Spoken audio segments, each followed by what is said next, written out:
Now, the rest of the story. The vessel should never have entered those waters at that time of year, never. But it was a hired ship, and the passengers had insisted, so there they were. Originally, there were to have been 2 ships, but the first had failed to pass safety inspection, and so all who were booked on the trip had to be crowded into one ship. There were a few days of fair weather. After that, none. Captain Jones had braced himself for the storms. He had sailed through his share. Less prepared were the passengers, most of whom became seasick after the first rolls and tosses. The crew was mildly sympathetic, with one exception. A vigorous, brash young man for whom the spreading of misery became a personal mission. It may have begun as a macho thing, a constant reminding that he was too much of a man for seasickness, but it grew into a sadistic game. The more ill the passengers became, the more cruelly the young seafarer behaved. The men passengers admonished him at least to watch his language around the women and children. Gleefully he refused, was thereafter increasingly profane. And gradually the voyage evolved into a disaster. There was no heat aboard ship. The dampness and the cold penetrated every crevice.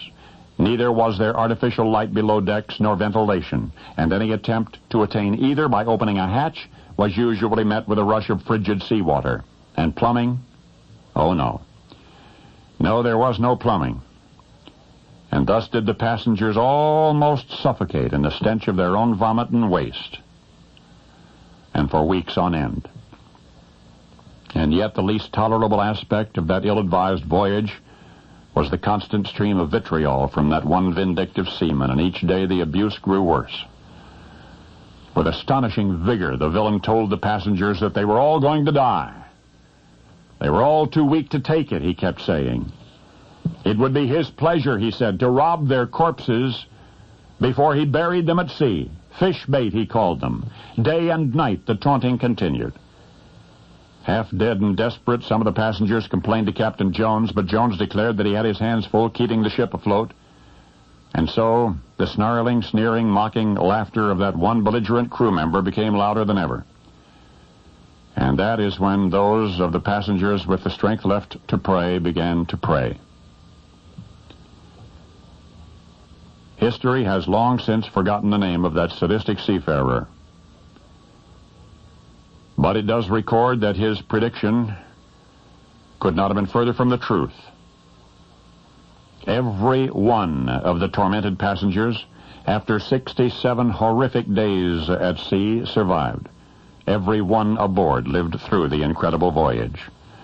Every one but one. That one haunting, taunting crew member who had tried in vain utterly to demoralize the others.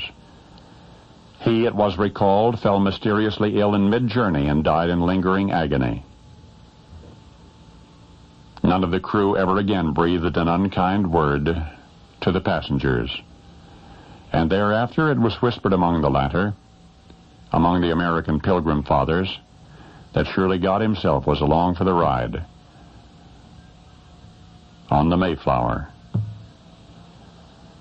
And now you know the rest of the story.